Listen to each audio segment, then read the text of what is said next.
Hello, good morning guys. How are you today? I hope you all guys fine.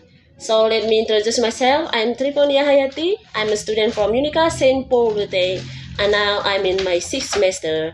So today I want to show you the one videos motivation or inspiration in English language, and I will translate into Indonesian language.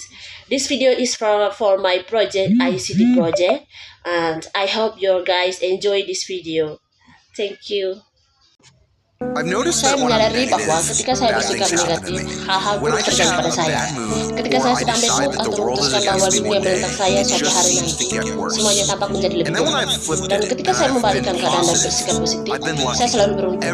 Segala sesuatunya berjalan lancar, dan itu benar-benar membuat saya membayangkan pikiran saya dan peran saya dalam realitas saya. Kita sering mendengar hal-hal seperti pikiranmu adalah realitasmu, dan apa yang kamu lihat, tetapi saya pikir ada kebenaran di dalamnya. Saya pikir ketika Anda mempersiapkan pikiran Anda untuk melihat hal negatif, Anda hanya akan melihat hal negatif, kan? Itu seperti cermin realitas Anda akan menjadi apa yang Anda bayangkan di dalamnya. Jika Anda melihat seorang meniup gelembung, Anda akan berpikir, wow, aku tidak percaya mereka meniup gelembung. Itu konyol, gelembung itu akan terbang ke arah hotel, terbang ke mantelku dan jadi kotor. Dan kemudian seseorang akan menertawakanku karena mantelku kotor. Anda mulai melihat segala sesuatu dengan cara yang benar-benar buruk.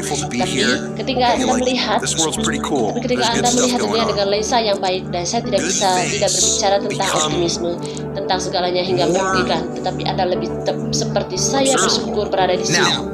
Hei, dunia ini cukup keren. Ada hal-hal baik yang terjadi, hal-hal baik yang menjadi lebih mudah diamati. Nah, saya pikir ada beberapa hal dalam hidup yang terjadi yang memburukkan, seperti Anda tidak bisa menghindarinya. Hari ini Anda tahu saya mencoba pergi ke Hyde Park di Toronto, dan kereta api tiba-tiba berhenti beroperasi, dan saya tidak bisa sampai ke sana. Tetapi alih-alih melihat itu sebagai ini sudah berakhir, hari ini saya selesai, aku menganggapnya sebagai pertanda bahwa aku harus pergi ke tempat lain. Dan itu luar biasa, itu indah, dingin. Kakiku, aku tidak bisa merasakan apapun, tapi itu sangat menyenangkan. Dan aku pikir perubahan pola pikir seperti ini benar-benar telah mengubah hidupku dan membawaku ke beberapa tempat yang luar biasa. Aku tidak akan berada di sini sekarang jika aku tidak memiliki pola pikir positif. Kota ini bersama temanku Iko. Aku tidak akan berada di sini itu karena aku bersedia melihat kebaikan dalam diri orang dan di dunia ini. Aku sepertinya menarik kebaikan kembali. Terserah kamu menafsirkan seperti apa, itu hanya pengalamanku, bukan berarti itu tidak akan menjadi pengalaman. Tapi jika kamu hanya mengalami hal-hal buruk dan sejauh ini, mungkin ada baiknya melihat di sisi lain seperti perang statistik. Mungkin kamu harus menjadi jenius sekali, atau hanya kamu menjadi penguasa fisik. Kau tahu, aku tidak tahu. Cobalah beritahu aku pendapat.